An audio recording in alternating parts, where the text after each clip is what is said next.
Kahibaw mo guys nga naay village diri sa Japan nga mas kadaghanan ang lumulupyo dili tinuod nga tawo kun dili mga munika or scarecrow.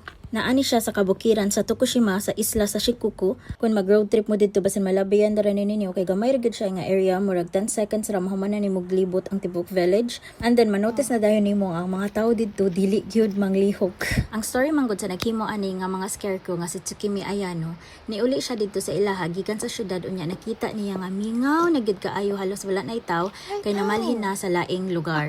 Then ang kapuyo diri is na lang sa mga 30 ka buok nga mga residente nga tinuod nga tao. So ka-decide siya nga maghimo siya scarecrow nga matag usa kanila na ay adunay kaugalingong hitsura ug mga character aron mahibalik ang kadasig sa ilahang lugar.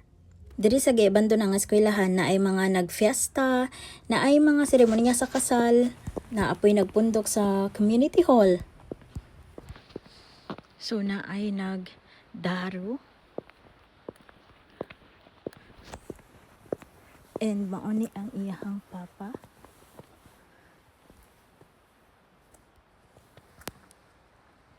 So, kani silang tanan diri mga kailan ni niya diri.